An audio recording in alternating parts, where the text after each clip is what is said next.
What it do, homies? It's your boy Dave, and I'm back today. We're back here with some more Metallica. This time we're checking out Just a Bullet Away. Let's go ahead, shut up, and turn it up.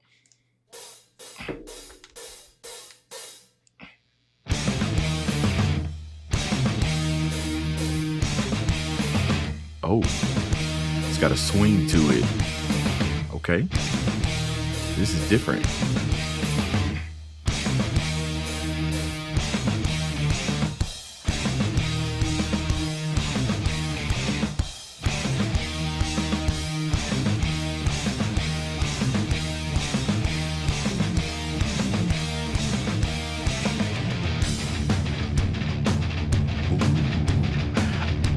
I like this.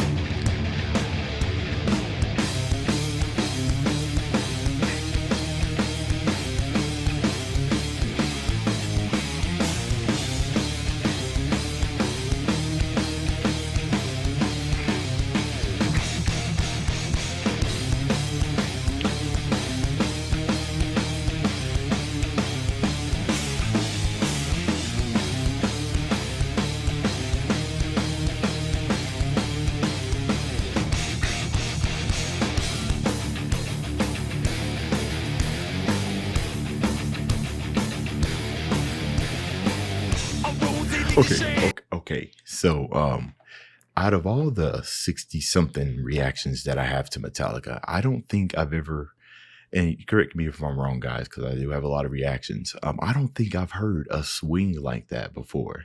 And I'm pretty sure I might have done a reaction to it, but the swing is just so prominent here. And one thing that it immediately reminded me of was, during the times when I was performing with a jazz band. And the importance of that count, right, that we heard at the beginning. The reason why is because the swing in any type of instrumental can come and it could vary at different strengths, right? A lot of it's going to be determined by the tempo, but even then, the swing, it could be heavy or it could be, really, really light. So that count at the beginning is like super important. And it, of course, it further kind of emphasized like the live aspect, even though this is a studio recording. I really love the pickup. Now, another thing, when it was kind of giving us those quarter note snares at 2, 2, 2, I was waiting for them to remove the snares and put it on every 2 and 4, but they didn't. They kept the rhythm going, like da da da da, not letting us go at any point. And then they finally went into the 2 and 4 on the snare. Okay, yeah, we rocking with this one today, y'all.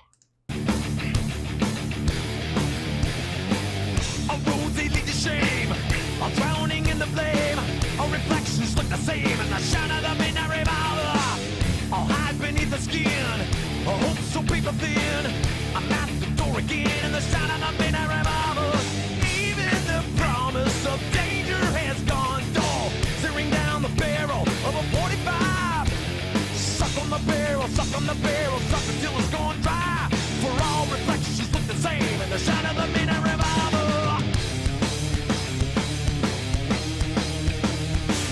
Continuous snare, man, that's getting me right there.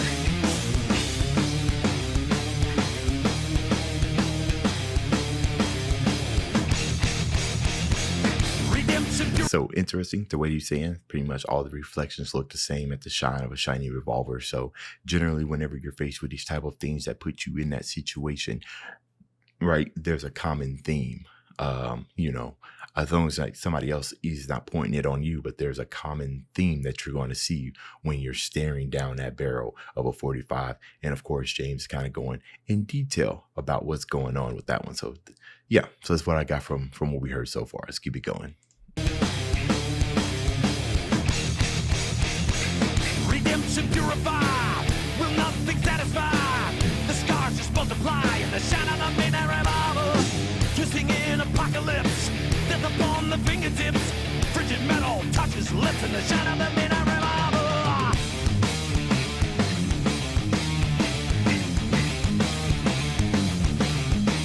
Cause you lied. Ooh, the modulation. Rev it up. Exciting. Climax time. Just a bullet away from leaving you. Just a bullet away. Stop the voices in my head. So really love the modulation, right? That's just common, like simple, basic, like music theory, that whenever you're driving the narrative in your music, modulation is another way to either bring energy or to kind of bring a sense of a sudden climax coming. Now, the interesting thing about this was that the climax did not come. They went right back to, our regular rhythm and everything, almost to give you a sense that you are staring down a barrel 45, but you've changed your mind and you kind of just went away, right? You're just sitting here thinking about it as you're reflecting on those reflections and everything that's led you there in the first place. There was something else I wanted to say. Oh no, it's just a bit. Another thing, the riffs, right? The way that this swinging and everything is giving way to some really nasty riffs. I mean, you kind of just come in there and just start jamming around. I'm loving that, right? We only 2 minutes and 43 seconds in. We already jamming, y'all.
Metal finish, 45, shine. I get that too.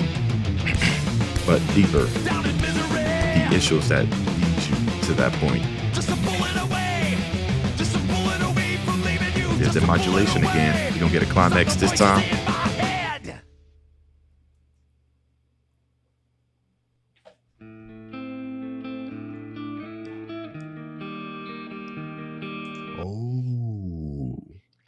They done hit me with the swippity swappity on here. Y'all didn't. Now that's interesting. Voices inside your head, super chaotic stuff, right? But of course, it's not always madness. Sometimes it's just sadness. You know what I mean? Sometimes, like depression and something like that can cause it. And that's not necessarily rage or anything or an aggressive nature, if you will, which is what we got during pretty much the first half of the song. It's just pretty much kind of a swing aggressiveness. And now it's kind of like taking a turn and saying, hey, it isn't always aggressive. Sometimes it's just sad emotions that lead us up to this, right? Very interesting. Okay. The sudden silence, right? Think about it. Metallica and artists, Metallica's goated. We already know that, right? And everything that we hear in there is put in there for a specific reason. So the fact that they added that silence is interesting because we've seen when they do other songs where they kind of just go right into the silence, right? Right into the slowness, but they added a point of silence there, almost as if you need to turn the cassette tape around to side B. You know what I mean? So why include that, right? Why include that silence? Give you a chance to reclaim your thoughts, right? Remember, the modulation that led up to the climax, right? But it didn't go into the climax. So that modulation can go into like something that you're just about to do, but then you can't go through with it. So then it's followed by, from madness, aggression, then it's followed by sadness and depression because you couldn't go through with it.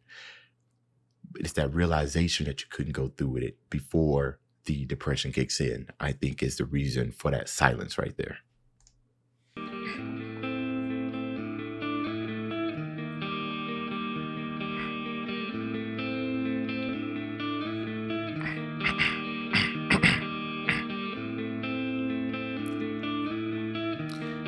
Yeah, so we somber here, but it's got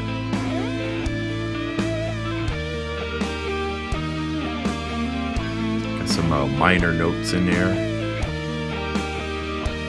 almost evil, a tad of evil in there, crying guitars,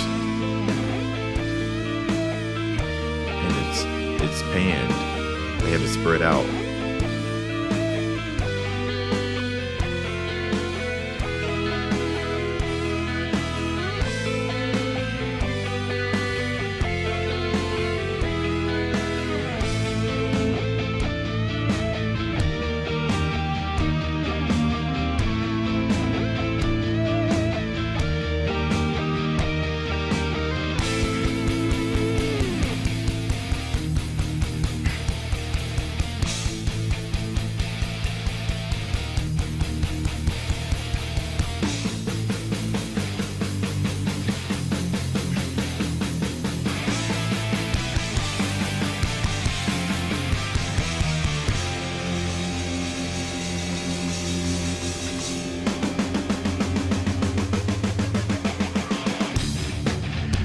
right? So no lyrics during that sad part, right? I thought that the fact that they had, they had two guitars playing, but they had one of the melody pan to the right and pan to the left. If you're listening to it with headphones, I don't know how clear this comes through on a phone and everything, but that's interesting, right? You got your melody and then you have your counter melodies and everything.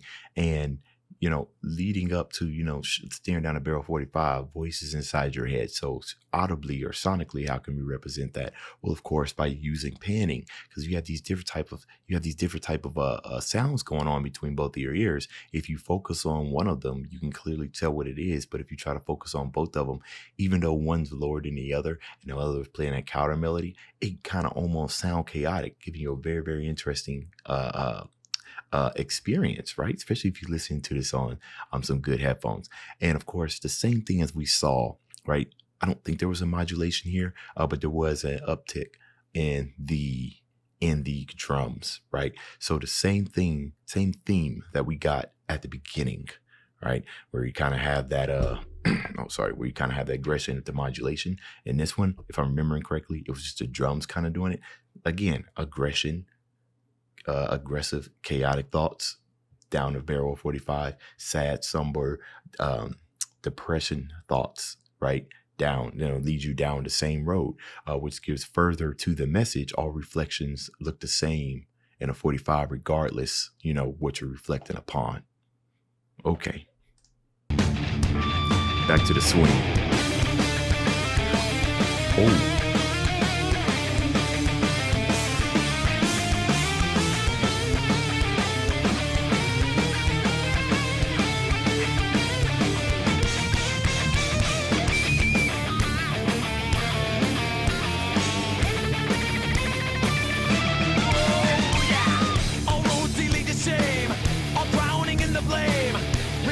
Look the same in the shine of the midnight revolver. All hide beneath the skin. Oh, hope so paper thin. I'm at the door again in the shine of the midnight revolver. Even the promise of danger has gone dull. Tearing down the barrel of a 45. Suck on the barrel, suck on the barrel, suck till it's dry. Do all reflections look the same in the shine of the midnight revolver? I think they do.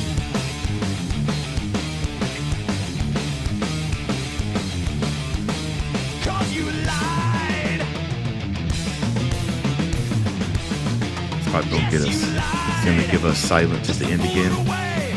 Just a bullet away from leaving you. Just a bullet away. Stop the voices in my head. And then silence. Yep, there it goes. That's what we saw. So I've been thinking there's something I didn't catch the first time. The shine of a midnight revolver, right? Why the inclusion of the word midnight? As we know, when it comes to midnight, a new day has turned, right? 12 o'clock a.m. It's a new day. It's midnight. I mean, you can look at it as, it's, oh yeah, okay, that makes sense. At midnight, the day is over. So midnight revolver, if you end up going through with it, then your life is over. So that makes sense. And there was another thing that he said here. Let's see the James Solo. I'll go back. This right here, even the promise of danger has gone dull, right? Fear is a very, very important emotion because it stops us from doing stupid things, right? But the more and more things, well, I won't say necessarily stupid, it just stops us from doing things that puts ourselves in danger, right? But then you have, like, for instance, people who seek those type of dangers, just like with anything else, the more and more you do it, the more and more numb you come to it. And then before you know it, you're just like, skip it, man. I don't even care. And I start thinking of stunt artists, and one that's coming to mind is like Evel Knievel, right?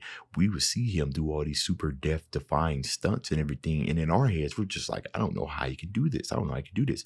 Well, during the whole entire career of Evel Knievel, that was his name, right? Not Evel Knievel. Was that his name? I feel like I'm saying a cartoon character right now, but you guys know what I'm talking about.